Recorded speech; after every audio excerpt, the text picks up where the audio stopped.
All right, what's your initial reaction? Just for people who don't know, Hard Knocks, the whole series, right, started I think in 2001 after the Ravens won the Super Bowl. The whole idea behind it was to get behind the scenes in training camp. Yep. And then they've expanded the idea in recent years. They've done in-season ones. Netflix is not Hard Knocks, but it's come out with receiver and quarterback. But this is the first time Hard Knocks Offseason, and it's following the Giants this past offseason, going through their draft prep, their free agent prep, and all of the decisions that they've made. So 3 episodes in, what's your initial reaction? Yeah, I mean, I think this was a really interesting kind of Hard Knocks development because the offseason is kind of the most interesting time of the year. Free agency, the draft, all that kind of stuff. Everyone, the excitement about that team building period of the football calendar is so intense. PFF does amazing numbers, amazing traffic those times of the years. And now you're kind of getting to see a glimpse behind it and maybe get the answer to some of the rumors that kind of swirl around free agency, get an idea of what teams are actually doing.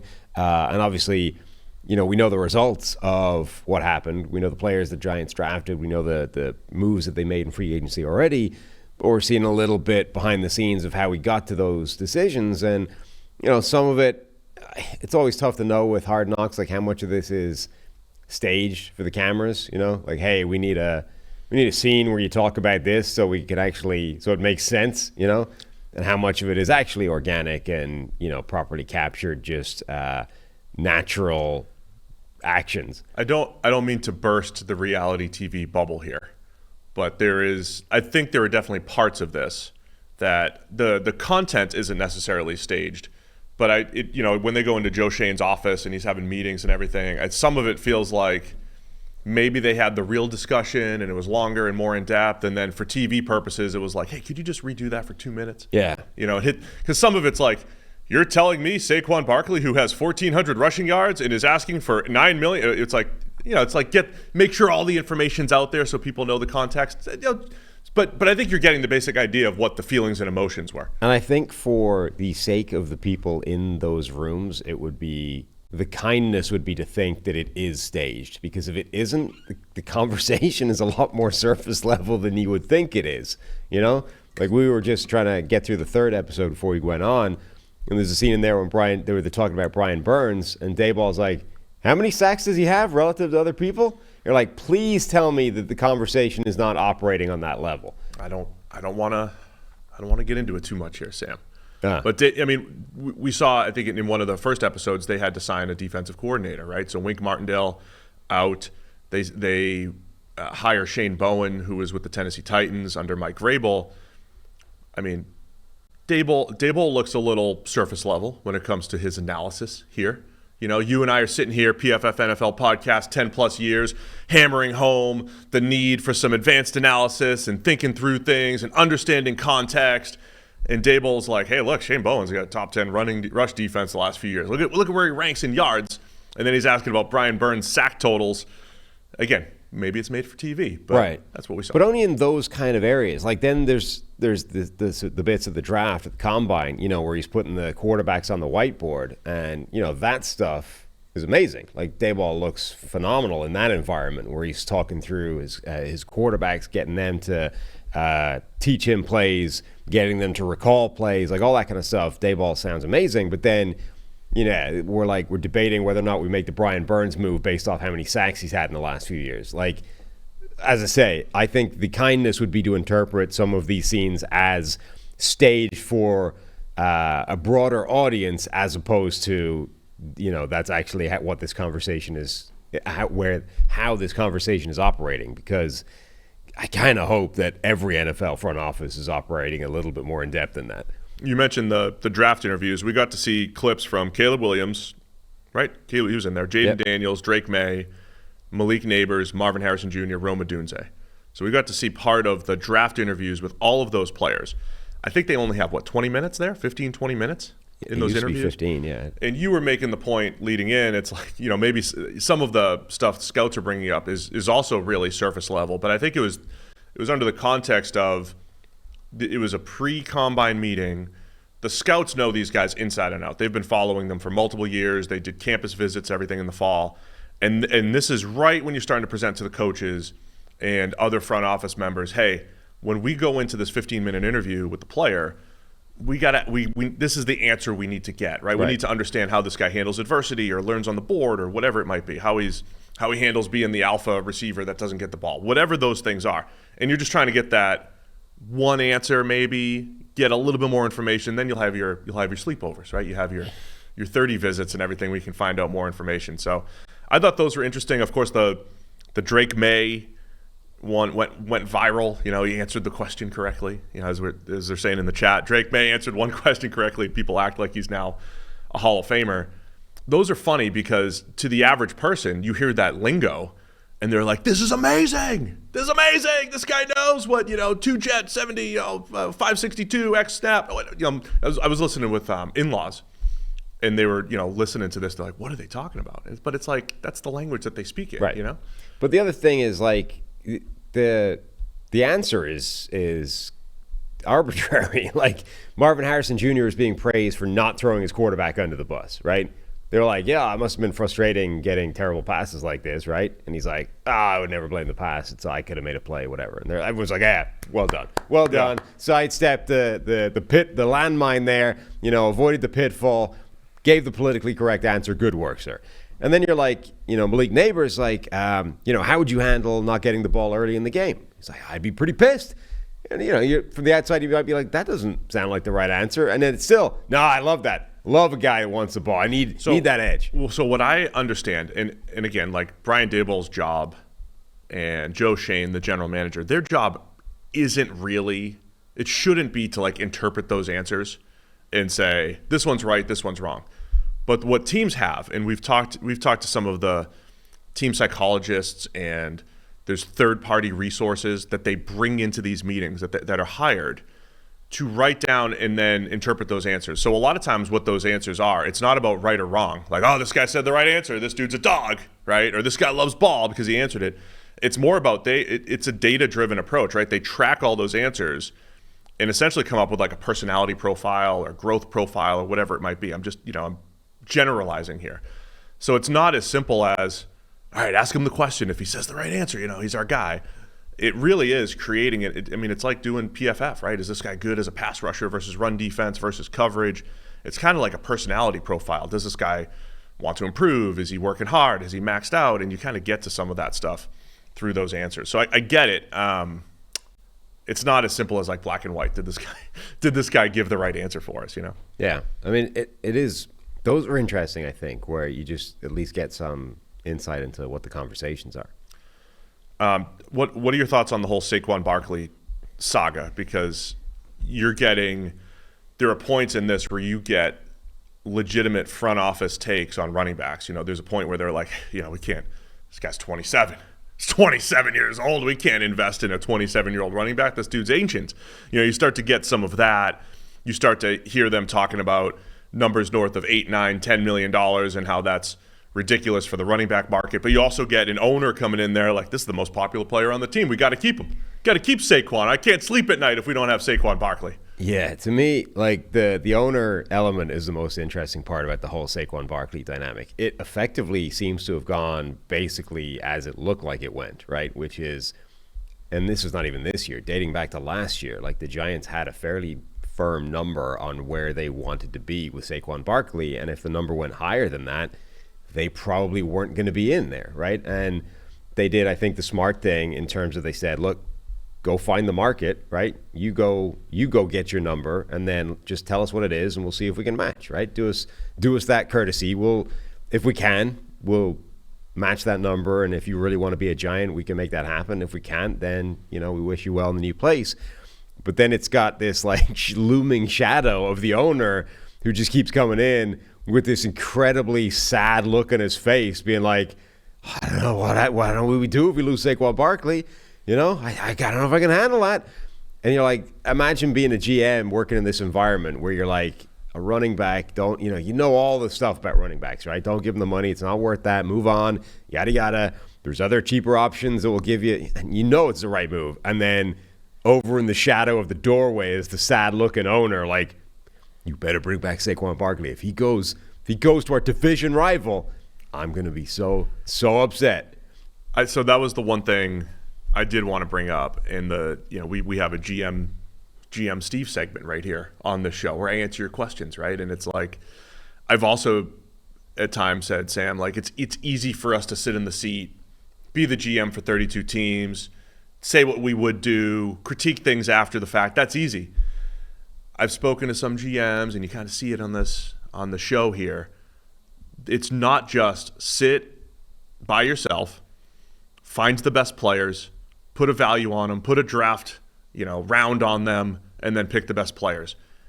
And now I kind of wish it was, because I do really believe teams would make better decisions. But the human element here, and there's a couple of them that stood out to me.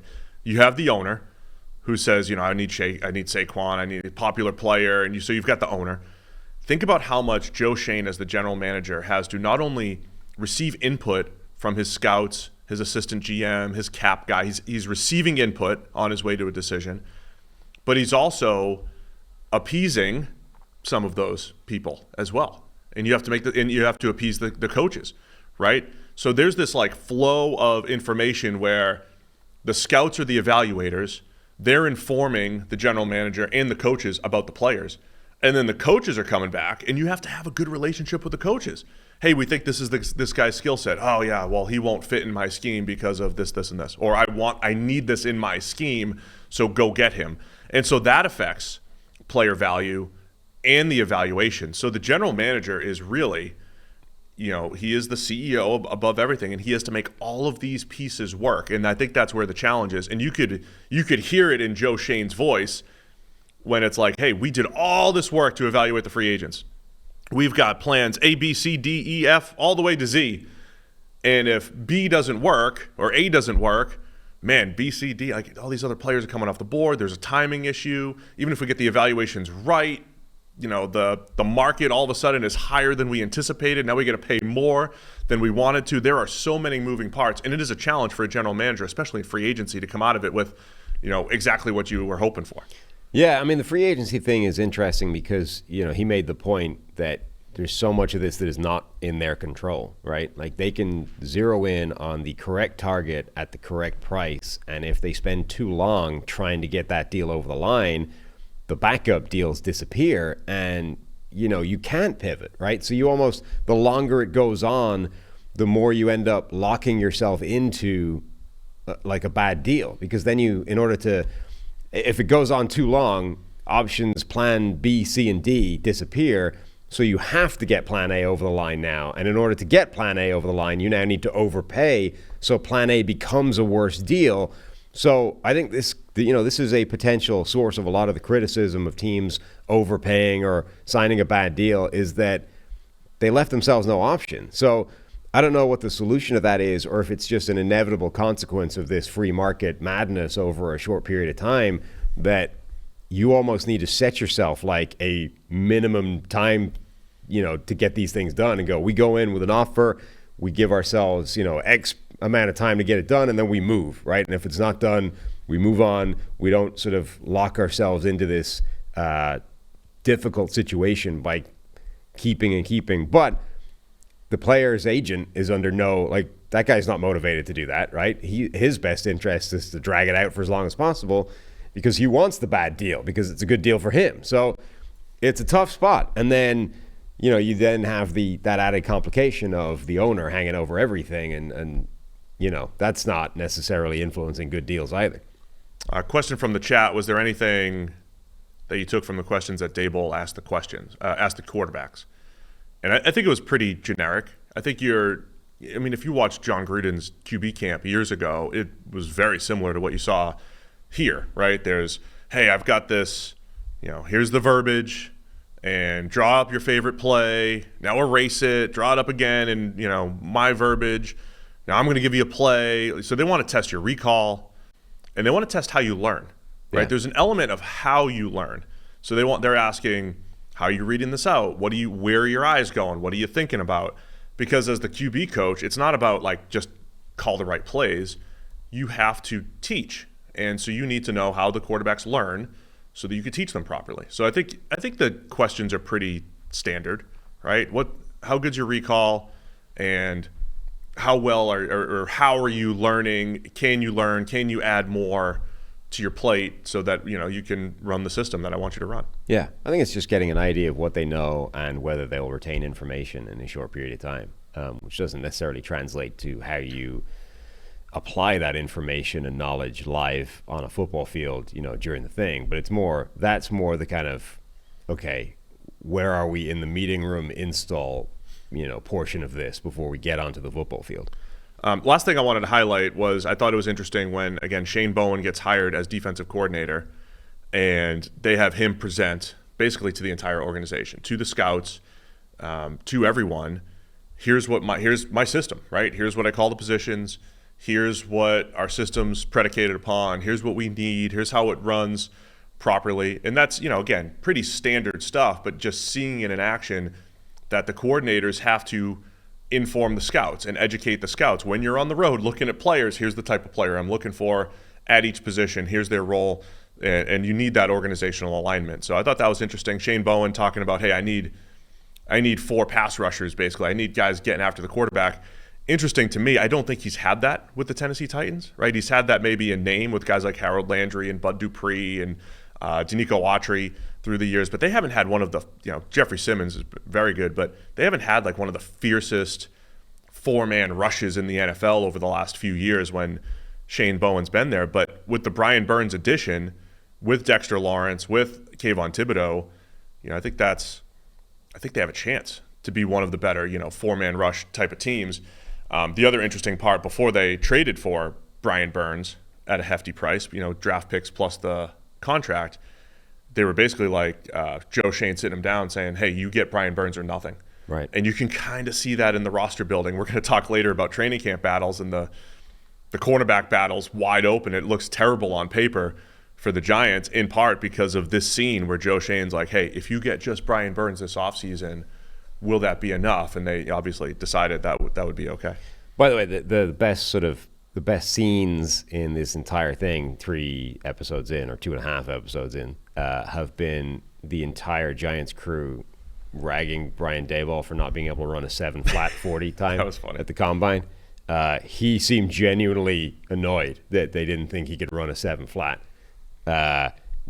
Fairly justifiably so, I guess, when you consider that Rich Eisen, a relatively old man in a suit, can run a 6-second flat 40. Like, if you can't run 7, that's rough.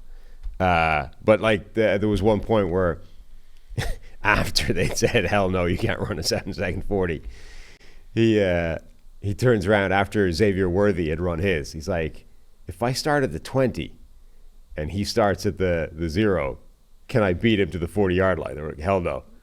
And then he's like, where would I need to start? And they go the 35. He seems genuinely upset by that. Yeah, the 35-yard head start out of 40. Yeah. That'd be a good race. So yeah, I'm entertained by it. The training camp Hard Knocks, I feel like, has kind of run its course. Similar storylines and a lot of the same stuff. But the off-season one, I think this one has a chance to be unique every single season. If they keep doing this, every off-season is different, and this is unprecedented type of access. So I love this. Yeah, I mean, the training camp one, the first few series are amazing. It's felt in recent years that it's gotten very sterile and sanitized and staged almost. Like you're not getting the same things you were getting in those first few series, and maybe that's just the inevitable way it's been going. But I think it's lost some of the interest. In addition to, it's been going for 20 years at this stage, so been going for a while. The novelty's gone. Right now, you have this first season of the off-season stuff, and that's just inherently more interesting.